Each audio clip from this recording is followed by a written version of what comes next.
So this is the final presentation for today. We are going to talk about the trauma registries, and the first speaker is Konstantinos Mouzakis from Australia. He's professor, and we'll have him online. Kalimera σας. The time in Melbourne, Australia is 12:38 a.m. in the morning. So it's good morning from Australia. Monday, the 9th of March, and good afternoon to all of you in Athens. Good afternoon. It's a pleasure to talk to you. Unfortunately, can you see the presentation in the background somewhere? No? Yes? Am I sharing? Your presentation. I think I have. Okay. Let me see. Here we go. That's the one. Can you see that? That's okay. Yep. Excellent. So the presentation was going to be given by my very good friend and colleague, Professor Joseph Matthew, who's the Deputy Director of the Trauma Centre at the Alfred Hospital here in Melbourne, which is the largest trauma hospital in the Southern Hemisphere, or in Oceania, and in Australia, New Zealand, and part of the Pacific. Unfortunately, Joseph has to get up at 4:30 a.m. this morning and go to a meeting for 6:30, and has to travel to that meeting, so he wasn't able to stay up. So unfortunately, you've got me. So that's who I am. I'm from Deakin University. I'm the co-director of the Applied Artificial Intelligence Institute, and I work closely with Joseph and the team at the Trauma Centre at the Alfred Hospital in Melbourne. I'm going to talk to you about a trauma registry, but the trauma registry is the first thing that we pull together to make sure that we can then have a trauma system in place, and then of course have all the things that have been discussed in this conference today. Helicopters, making sure that they land at the right place, pick up the right people, and provide the appropriate care for everyone. So I have to put up my hand and say that I'm not a medical doctor. So Joseph is the medical doctor. I'm a technologist, and of course I work in AI. The Alfred Hospital Trauma Registry is part of the Victorian State Trauma Registry, and to do things appropriately and to have evidence to suggest why we need things like a trauma system, the helicopters, the helipads, and something that's called the Trauma Reception Resuscitation application that we built, a world first here in Melbourne, Australia, and it's being used across the world, is that we need to have a trauma registry. In Victoria, Victoria is one of the 7 states in Australia. Victoria has a population of about 10 million, actually about 8 million, and the capital Melbourne has a population of just over 5 million. So the state trauma registry is required. The Alfred Hospital has its own trauma registry, which is based at the Alfred Trauma Service. The work is done associated with a trauma epidemiology, injury surveillance, and performance monitoring programs. Typically, 5 years of data needs to be collected so that you can actually show that there is a need for this type of trauma activity to take place, to make sure that patients are taken care of. Data is collected, including pre-hospital care, injury events, vital signs, interventions, AIS injury codes, and procedures and discharge details. The state trauma data is about greater than 40% is the state trauma data. 18% of the Australian trauma data sits within this activity. We have 4,000 cases registered annually, and there's an increase of about 4 to 6% each year. And for the trauma registry right now, for the Alfred Trauma Service Registry, because they collect everything in the hospital, because it's the largest trauma hospital. We have more than 200 data items that are collected.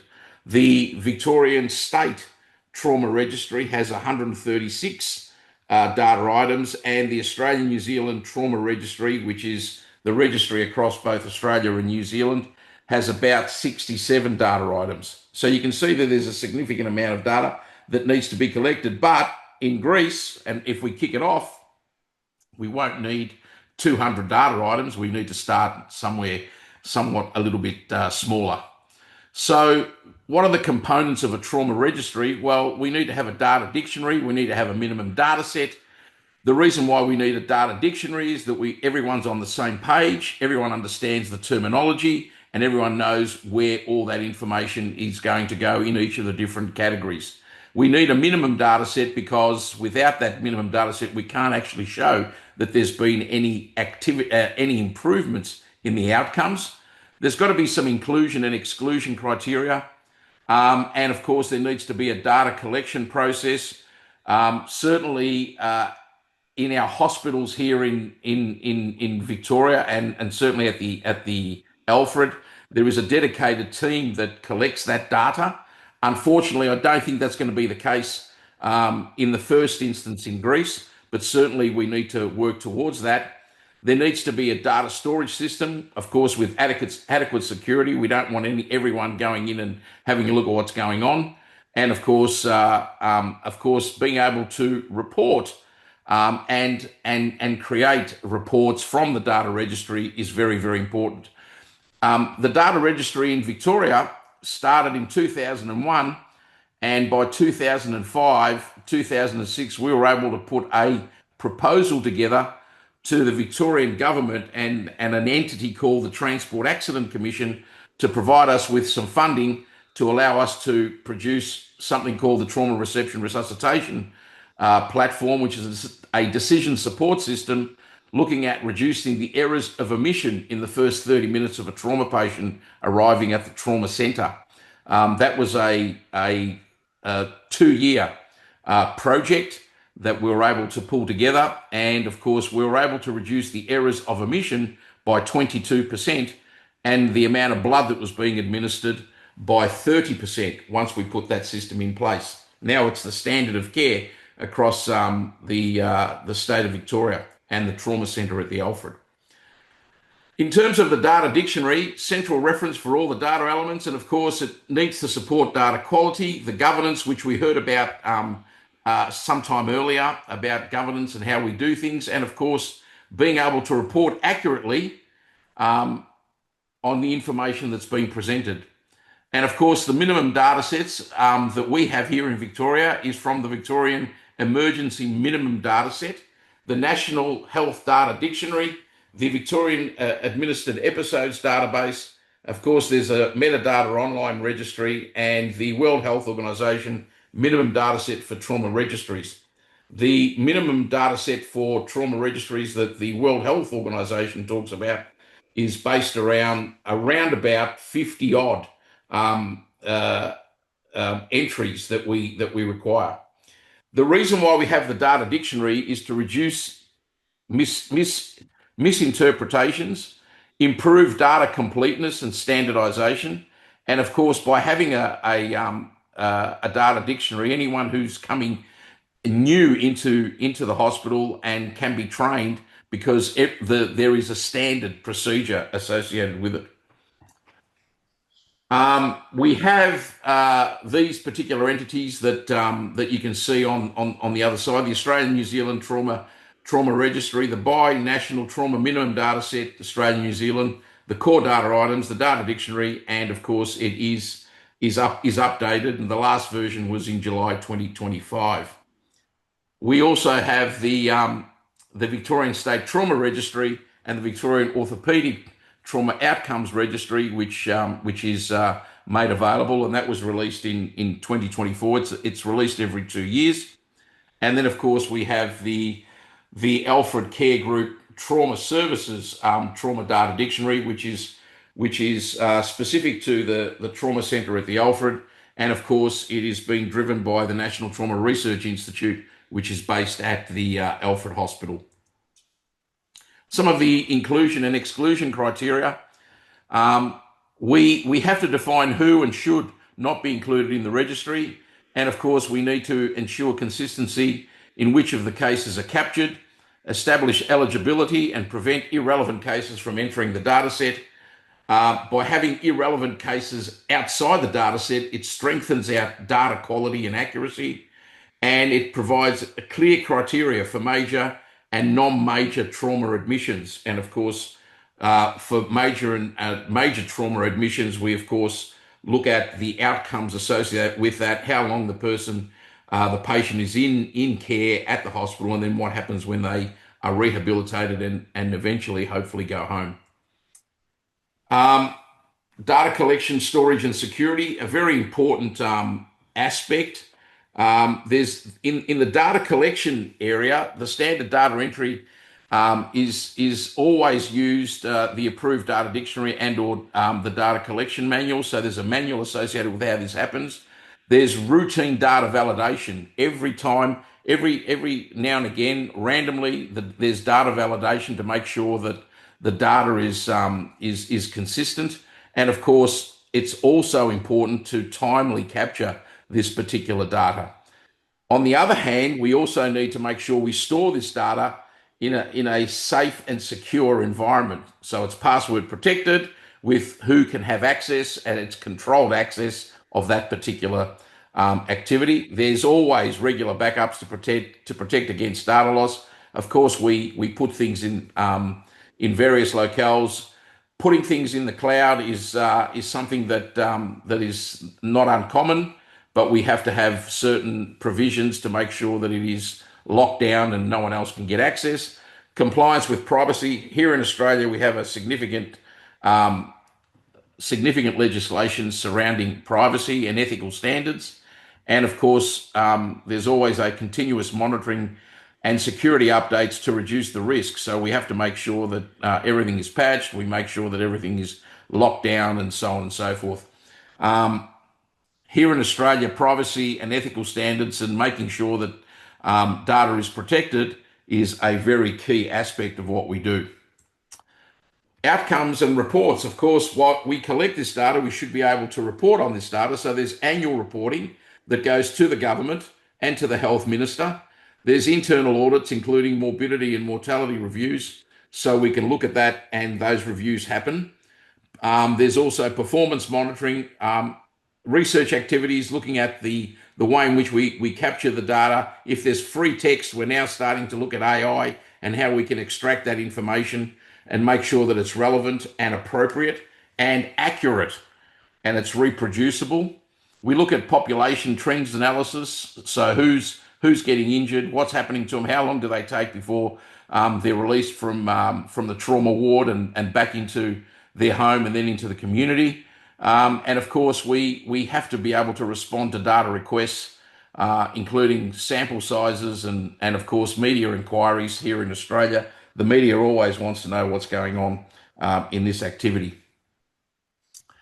If you look at the annual reporting, these are some of the things that are reported in the 2023 Victorian State Trauma Registry. 4,235 hospitalised major trauma patients during that year. 68.4 were males. When they arrived between 8 a.m. and 4 p.m., 51% of the accidents were happening there at that time, 32% between 4 p.m. and midnight, and 33.6% of the trauma being administered or admitted happened on the weekends. You know, things happen on the weekends. People go away, more accidents and so on. And in between 2022-23, there were 2,190 estimated trauma deaths in Victoria alone. So you can see all this information is made available. You can see that the Australian-New Zealand Trauma Registry has different bits of information associated with Australia and then, of course, New Zealand and so on and so forth. So this information is now able to be delivered because we have a trauma registry.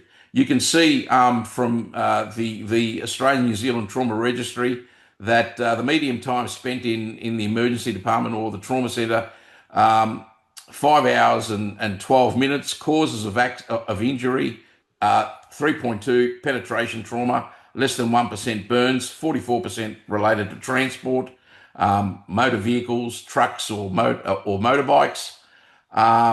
Pre-hospital, 71% came from direct from the scene to a definitive hospital, and median time from injury to the definitive care is 1 hour and 39 minutes. The state of Victoria is from the centre of Melbourne, which is the capital, to the furthest point is over just under 600 kilometres.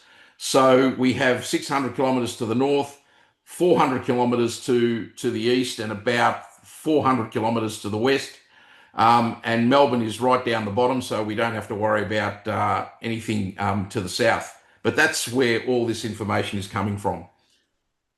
So we need to see, things like performance monitoring, the trauma verification for data registry, and one of the items from the Royal Australasian College of Surgeons requires these quality indicators, and you can see these quality indicators that are expressed in for the Australasian College of Surgeons. And on the right-hand side, you can see all the things that are expected from pre-hospital, in hospital, whilst they're being treated, once they leave the hospital, how long it takes for them to be treated and so on, and what happens at discharge. So all this information is captured. Again, in the first instance in Greece, we won't have to do all this. We just probably need no more than 50 items to make any sense of what's going on.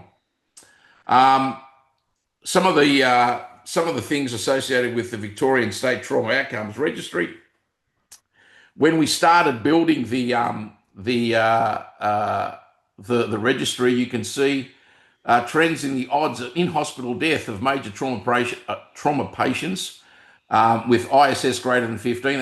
And for you medicos, you'll understand what that is. Adjusted for injury severity, age, and head injury. So as we started collecting the data from year 1 and then into year 9, you can see that the things started to drop.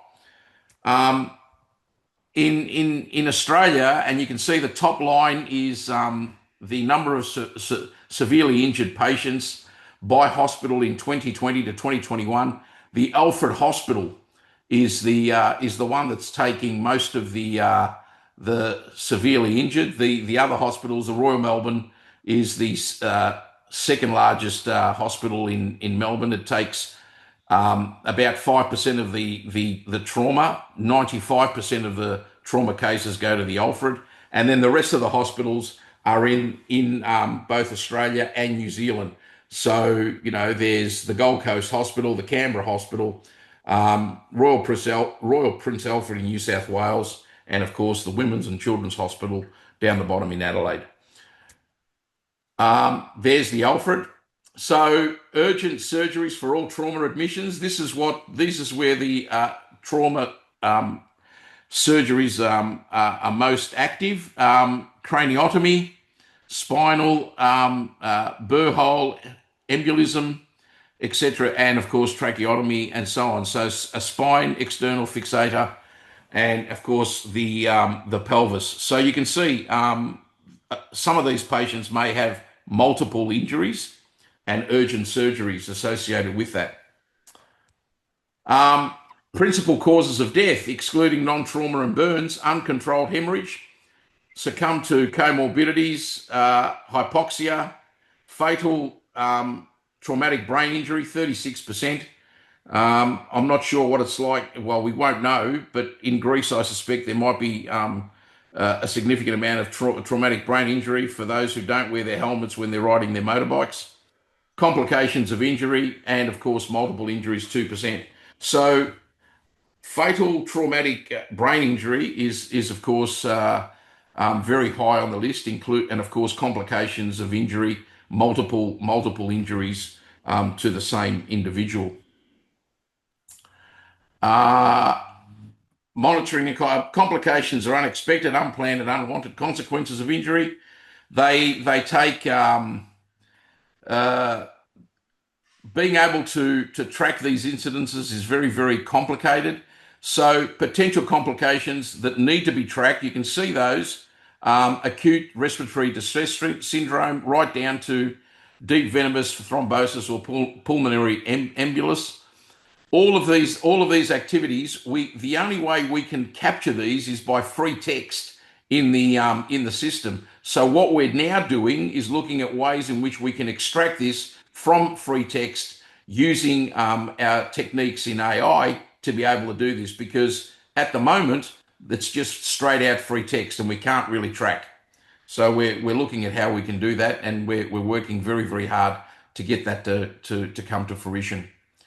Of course, there's population trends analysis using the registry data, demographic trends, age distribution, where they appear, vulnerable population, where the injuries happened, and what in which part of the state of Victoria and or the metropolitan area, changes in injury patterns.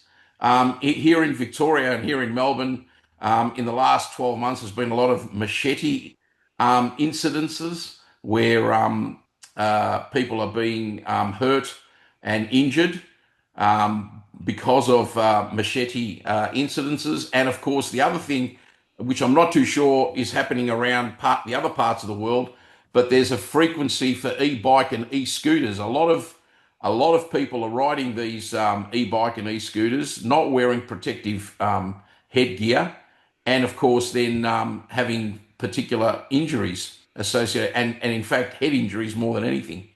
Of course, trends like utilisation, how many presented to ED, ICU admissions, length of stay, etc. And of course, how do we identify emerging industry trends, the contribution to safety legislation here in Victoria. One of the things that happened in 1972 was it was compulsory to have seatbelts in a motor vehicle, and that reduced the amount of trauma that was being seen in motor vehicle accidents. And of course, we need to look at complication rates over time.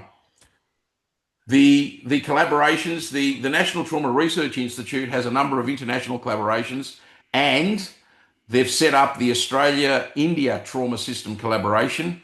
The Australia-India Trauma Collaboration has 82 data items, 4 hospitals across India, the largest hospital in New Delhi, of course, a hospital in Mumbai and Ahmedabad. There's also a collaboration with King Saud Medical City and the Saudi Trauma Registry, where 83 data items are being collected. And we have a collaboration with First People's Hospital in Guangdong, China. It's actually run in 3 hospitals, and they have 80 data items associated with their trauma registry. That's all I have for you. Unfortunately, all the questions that you would probably want to ask would be, of course, answered by Joseph, and unfortunately he's not able to be with us. But we need to build a small trauma registry, get it off the ground so we have the data to convince the government to then provide funding so we can build the trauma system that is so very, very much needed in Greece. Thank you for your amazing work and for your presentation. And thank you. And I do have to say I'm really sorry that Joseph wasn't able to be here, because he actually has all of the medical activities that are associated with the registry. I'm only the one that puts it together and makes sure that we use AI to make it look good and so on and so forth. And of course, my colleagues at Deakin, we have a very, very long standing collaboration with the Trauma Centre at the Alfred. It's now over 15 years that we've been working with the Trauma Centre. We're very, very proud of being able to work with them. we have our trauma reception resuscitation application, a world first, running in, of course, the hospitals in Victoria and Australia, but also 3 hospitals in southern China, the largest hospital in India in New Delhi. We also have it running in King Saud Medical City in Riyadh, and now is being implemented in 2 hospitals in Ireland, in Dublin, in Dublin, Ireland. So I would dearly love to be able to have the trauma system running in Greece. I was born in Greece 62 years ago. And this weekend, 60 years ago, I actually came to Australia. I landed in Melbourne, Australia. This was the weekend. And so it's been a long passion of mine to do something for our community back and all of our family and friends in Greece. Thank you. Thank you very much. We are now in Greece struggling to organize trauma care. And I believe that collaboration for organizing a trauma registry will be very important. We will need your advice and all your experience. We're very happy to do that. It would be our pleasure. So we have any questions?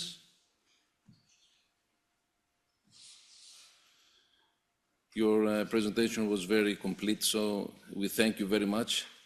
And I'm sorry, I have a very, very bad Australian accent, but that's because I've been in this country for a very, very long time. Δυστυχώς, η προφορά μου στα αγγλικά πολλές φορές πολλοί δεν το καταλαβαίνουν, αλλά δεν βαριέσαι. Εδώ είμαστε. Ευχαριστούμε πάρα πολύ. Ήσταν εκπληκτικός.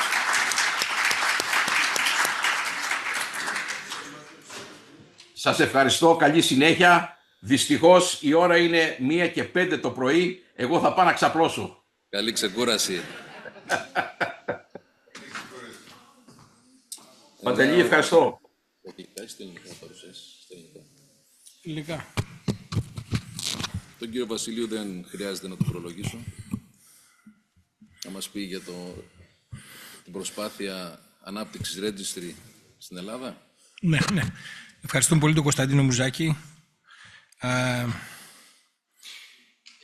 Δεν χρειάζεται γιατρός για να υποστηρίξει όλα αυτά που είπε, γιατί είναι φανερό ότι με τα registry που κάνουν η θνητότητά τους μικραίνει, η αποτελεσματικότητά τους μεγαλώνει.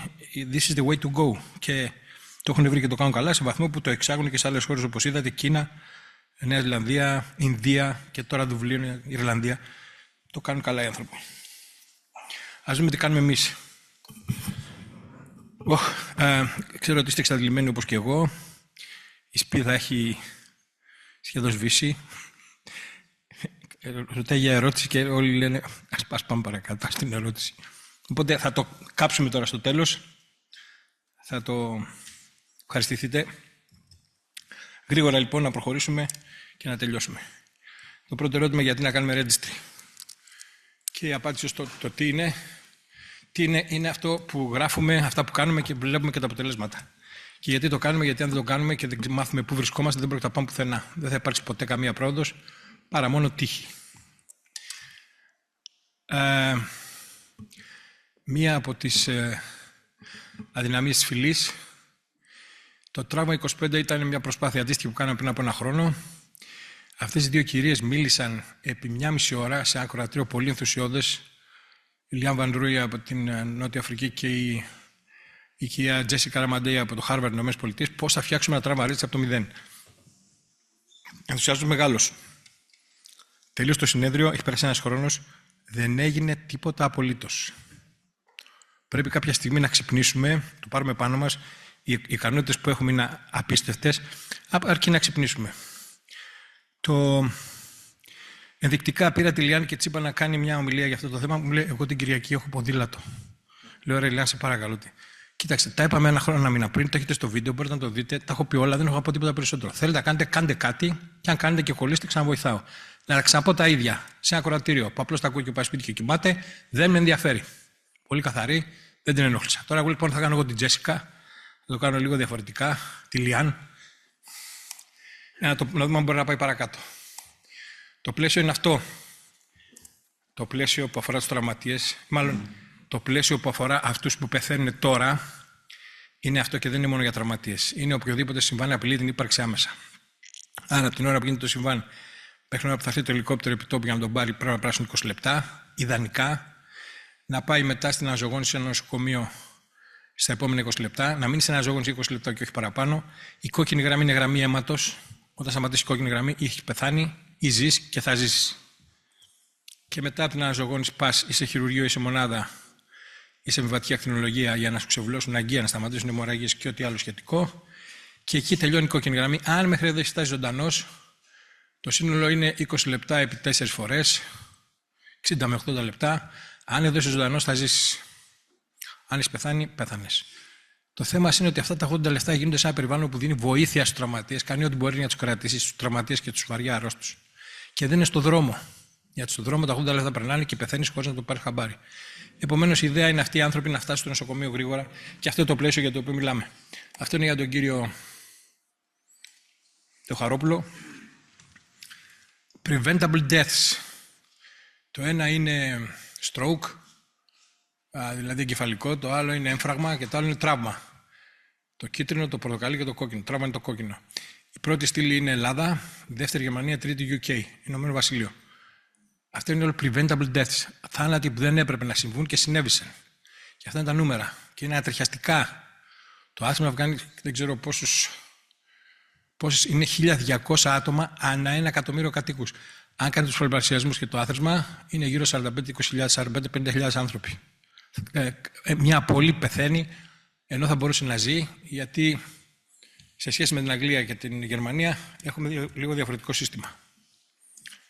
Όσον αφορά για το τραύμα, ειδικά, είμαστε η τέταρτη από το τέλος στη τροχέα, περνάνε τα χρόνια, βελτιώνουμε τους δρόμους, ο απόλυτος αριθμός είναι μικρότερος, αλλά η σειρά μας στην ευρωπαϊκή κατάταξη είναι πάντα 4 από το τέλος. Γιατί οι υπόλοιπες 4 χώρες είναι χώρες πρώην Ανατολικού μπλοκ που είναι περισσότερο από εμάς, μεθάνε περισσότερο, πεθαίνουν περισσότερο.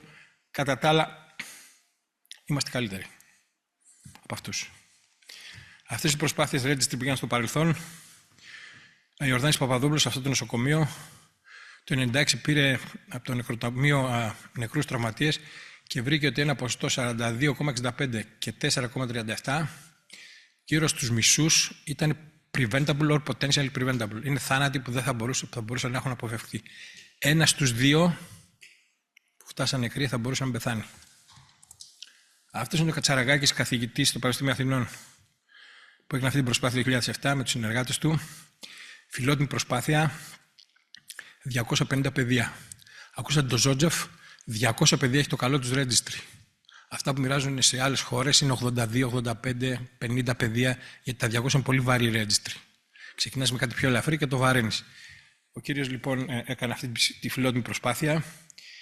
Την εφήρμοσε για 1 έτος σε 32 νοσοκομεία στην Κεντρική και Νότια Ελλάδα. Η Μακεδονία δεν έπαιξε τότε.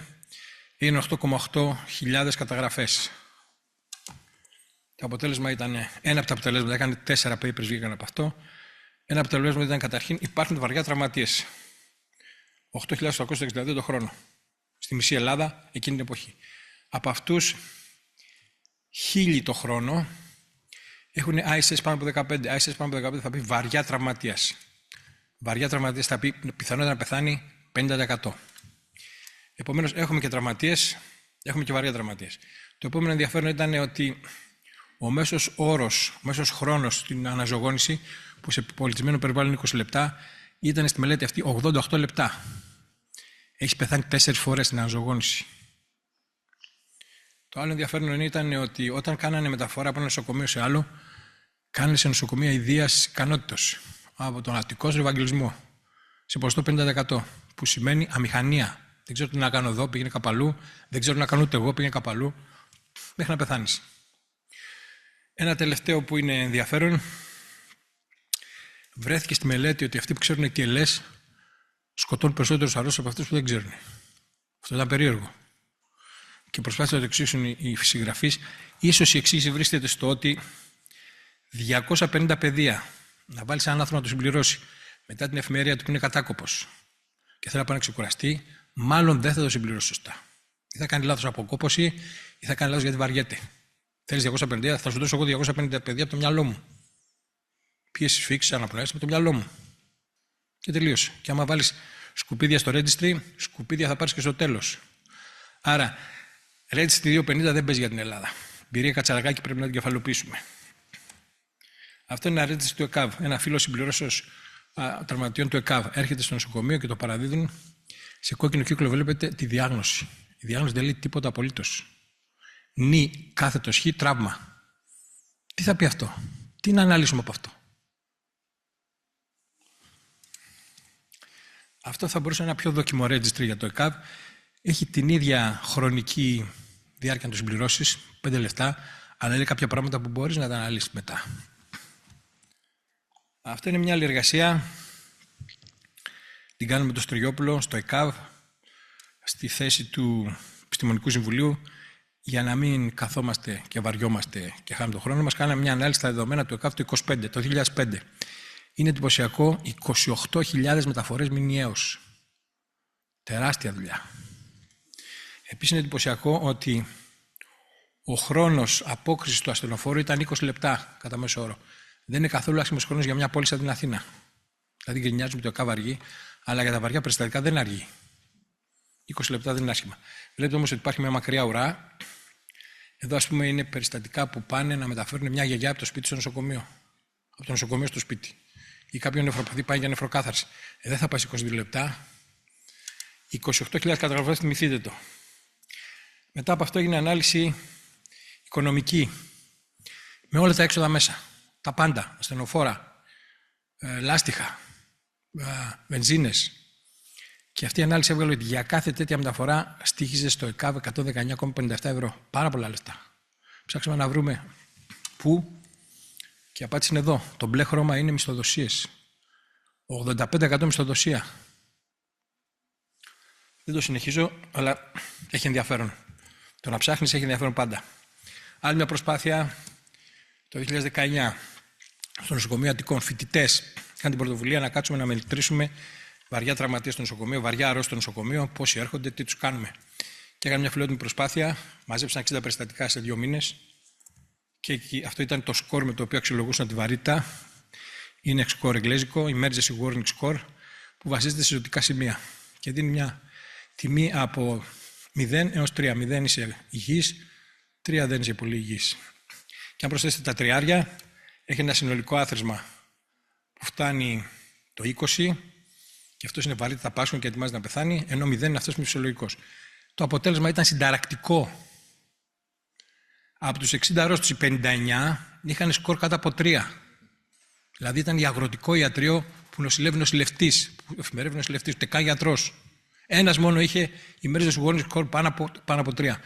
Η βαρύτητα των αρρώστων που έρχονται σε αυτό το νοσοκομείο, και ισχύει ακόμα, δεν είναι τέτοια για τεταρτοβάθμιο νοσοκομείο. Είναι για ένα αγροτικό ιατρείο αστικού τύπου. Υπερφορτώνει το νοσοκομείο αυτά τα περιστατικά και αυτά που πραγματικά βαριά καθυστερούν να εξυπηρετηθούν. Ενδιαφέρον συμπέρασμα από άλλη μια αποσπασματική προσπάθεια. Αυτή είναι μια τελευταία προσπάθεια. Ένας μεταπτυχιακός φοιτητής έκανε διπλωματική εργασία και σύγκρινε 2 νοσοκομεία μεγάλα της Αττικής όσον αφορά το τραύμα. Το αποτέλεσμα δεν θέλω να σας το πω γιατί δεν έχει ανακοινωθεί ακόμα η εργασία του, αλλά έβγαλε και αυτή κάποια ενδιαφέροντα αποτελέσματα. Το ζουμί είναι όταν κουνιέσαι, όταν προσπαθείς, βγάζεις κάποια αποτελέσματα. Εάν κάθεσαι και δεν προσπαθείς, μένουμε στα ίδια. Υπάρχει και το δεχόμενο να προσπαθούμε και να μείνουμε στα ίδια. Στεναχωριέστε, όλα γίνονται. Αρκεί για να μην γίνει να προσπαθούμε στα μάτια. Σε οργανωμένο τραύμα registry υπάρχουν αυτά. Το τελευταίο είναι αυτό που σας είπε ο Κον, ο Μουζάκης, στο Πανεπιστήμιο Ντέικιν. Μας το δίνει, μας βοηθάει, το είπε ο άνθρωπος μόνος του. Ένα άλλο είναι στο South Africa, στην Νότια Αφρική. Λέγεται Medibank, το χρησιμοποιούν στο νοσοκομείο Mirpark, είναι εξαιρετικό. Το έχουν εξελίξει πάρα πολύ. Έχουμε επικοινωνήσει μαζί τους. Μας είπαν έχουν ήδη πάρα πολλή δουλειά, δεν θέλουν περισσότερο. Το άλλο είναι η βάση του Αμερικανικού Κολεγίου. Δουλεύει 25 χρόνια, τεράστιες βάσεις δεδομένων, πολύ ακριβείς και αυτοί το μοιράζονται αν το θέλουμε. Οι προσπάθειες που γίνονται στην Ελλάδα είναι αυτές. Το Υπουργείο Υγείας μέσω του ΙΔΙΚΑ έχει οργανώσει ένα ηλεκτρονικό φάκελο με τα ιατρικά στοιχεία κάθε ασθενούς και προσπαθεί αυτό να το κάνει practically εφαρμοσμένο και οι γιατροί, όπως γράφουν συνταγή, να συμπληρώνουν από εκεί δεδομένα. Είναι σε φάση εξέλιξη. Τι άλλο έχουμε στην Ελλάδα? Έχουμε ασθενείς, σίγουρα. Δεν έχουμε συστηματική καταγραφή. Δεν έχουμε εκπαιδευμένους επαγγελματίες να κάνουν αυτή τη δουλειά. Το μόνο που έχουμε που πλησιάζει αυτό είναι μια νοσηλευτική ειδικότητα που λέγεται συντονιστής κλινικών μελετών. Αυτός θα μπορούσε να κάνει αυτή τη δουλειά, αλλά πώς να την κάνει αφού δεν έχουμε registry. Χρειαζόμαστε λοιπόν να αρχίσουμε ιδανικά σε ευρεία κλίμακα και όχι ατομικά αποσπασματική προσπάθεια. Το έχουμε κάνει αυτό και δεν αλλάζει τα δεδομένα. Να είναι κάτι απλό και εύκολο στη χρήση, να συμπληρώνεται εύκολα, να μην είναι χρονοβόρο και να αναλύσουμε μια πρώτη ομάδα αποτελεσμάτων σε 6 μήνες, να έχουμε κάποια δεδομένα. Αυτό θα βοηθήσει και το προσωπικό να αισθανθεί ότι κάτι παρήγαγε. Θα έχει και δεδομένα να δώσουμε στην κυβέρνηση να πάρει ορθολογικές αποφάσεις. Θα υπάρξει μια κίνηση προς τα μπρος. Αν το κάνουμε, κερδίζουμε, είπαμε, δεδομένα. Το προσωπικό συνειδητοποιεί ότι έκανε κάτι που άξιζε και την αίσθηση πάνω απ' όλα, μετά απ' όλα, ότι μπορούμε να πάμε μπροστά. Και το μόνο που πρέπει να διαθέσουμε είναι λίγο χρόνο αυτό που δεν έχουμε, γιατί είμαστε όλοι κατάκοποι, και να το κάνουμε με συνέπεια. Να θέλουμε να γίνει. Αν το κάνουμε 1, 2, 3 προπό, δεν θα πάει, αλλά θα κοιτάξουμε να το κάνουμε εύκολο για να μην κουράζεται κάποιος που έχει όρεξη να το κάνει. Άρα, αυτό το Tier 1 είναι ένα registry που είναι αρχικό, χωρίς πολλά δεδομένα. Ο Κον Μουζάκης είπε για 80, εδώ έχει μόνο 30. 30 πληροφορίες πρέπει να γράψεις. Δεν είναι και τόσο δύσκολο. Και αυτή εδώ είναι μια βάση, αυτό είναι το Data Dictionary. Μιλάει για 30 πεδία και είναι η βάση που χρησιμοποιούν στη Σκανδιναβία, στη Γερμανία και ακόμα 1-2 χώρες, Ηνωμένο Βασίλειο και Ολλανδία. Αυτό το πράγμα μπορεί να το πάρουμε. Το Dictionary είναι για έναν επαγγελματία του χώρου που κάθεται και μελετάει το Dictionary, βλέπει όταν λέμε ηλικία τι εννοούμε. Θα μου πεις αυτό είναι αυτονόητο. Όχι, δεν είναι καθόλου αυτονόητο. Αν γράψει ηλικία 25 ολογράφος, δεν περνάει στο σύστημα. Είναι η ηλικία αριθμητικό με 2 ψηφία το πολύ. Άρα τα εξηγεί όλα με λεπτομέρεια για κάποιον που θέλει να το κάνει σωστά. Τα παιδεία όλα και όλα είναι αυτά. Είναι 30 παιδεία. Συμπληρώνεται σε ελάχιστο χρόνο. Και για να το κάνουμε και λίγο πιο σωστά, εάν θέλετε να το πάμε μέχρι εκεί, δεν πεθαίνουν οι άνθρωποι μόνο από τραύμα οξέως, πεθαίνουν και από stroke, από εγκεφαλικό. Αυτό είναι τα κριτήρια που έχει φτιάξει το ΕΚΑΒ για να καταλάβει κάποιος ότι έχει stroke.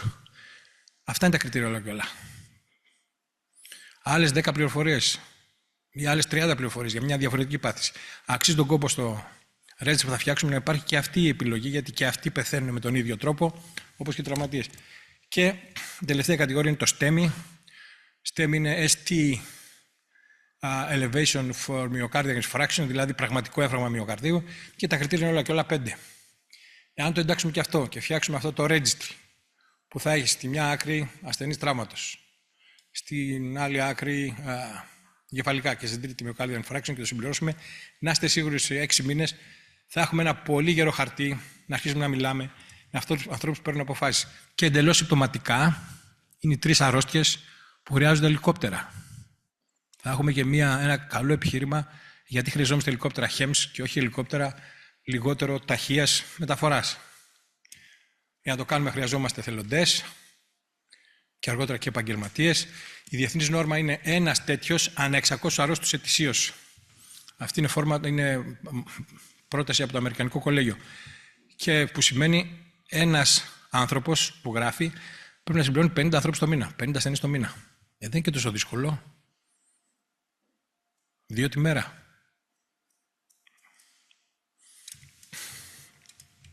Και θέλουμε και θεσμούς. Να μην γίνεται, είπαμε σπασματικά, να γίνεται σε όλη τη χώρα.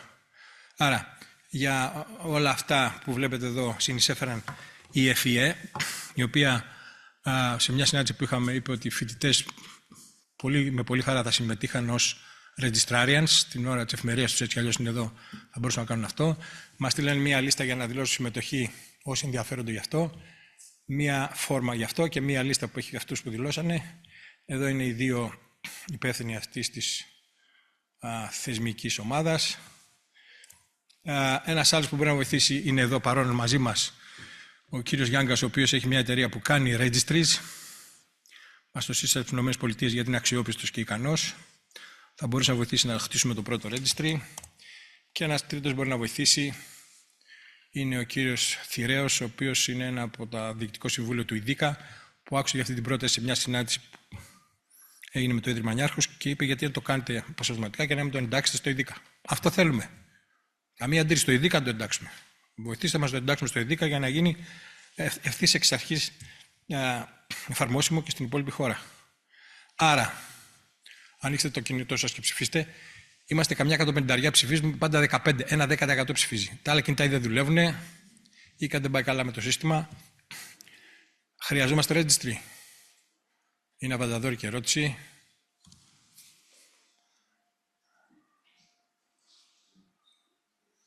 «100% ναι». Μεγάλη επιτυχία. Εάν λοιπόν θέλετε να το κάνουμε, σκανάρτε αυτό το QR code. Τώρα δεν είναι ψηφοφορία. Όταν σκανάρετε στην άλλη άκρη της γραμμής θα βγει ένα link και εκεί θα δηλώσετε όνομα, επώνυμο, email, τηλέφωνο, ιδιότητα και θα σας βρούμε μετά προκειμένου να συμμετέχετε ως εθελοντές στο registry που θα φτιάξουμε. Το αφήνω να το χαρείτε να έχει λίγο χρόνο να το... και νομίζω ότι εδώ τελειώσαμε. Την αγάπη μας όλους, βοηθάτε να πάει η πατρίδα μας να βγούμε παρακάτω.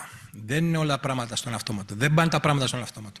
Αν δυσκολεύονται οι θεσμοί, ας τους βοηθήσουμε εμείς. Ας δίνουν το πάθος μας και τη διάθεσή μας να βοηθήσουμε, θα κουνηθούν και οι θεσμοί μετά.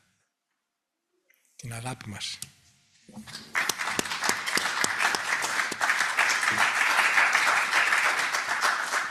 Ευχαριστούμε τον κύριο Βασιλείου. Τελειώσαμε, τώρα θα μιλήσουμε για την Τζέσικα, για τη δίκη. Okay. Άρα τελειώσανε όλα τα επιστημονικά. Θα μιλήσει κάποιος που την ήξερε καλά. Ναι, κύριε Φορτούνη.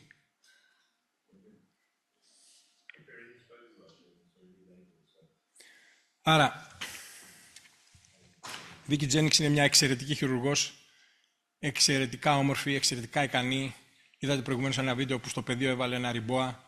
Αυτή η κοπέλα πέθανε ευνηδίως σε πολύ νεαρή ηλικία πριν από 2-3 χρόνια, αλλά άφησε παρακαταθήκη.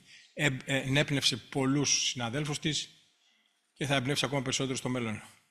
Τιμή Σένεκεν για την Βίκη. Σήμερα είναι η μέρα της γυναίκας. Κάθε γυναίκα στο ακροτήριο θα πάρει ένα τριαντάφυλλο. Μπορεί να πάρει και 2 άμα θέλει. Και κάθε άντρας που έχει μια γυναίκα που αγαπάει μπορεί να πάρει και αυτός από ένα. Να της το προσφέρει. Και καλή αντάμωση στο μέλλον. Ελπίζω στην επόμενη συνάντηση να έχουμε κάνει κάτι για το registry, τουλάχιστον.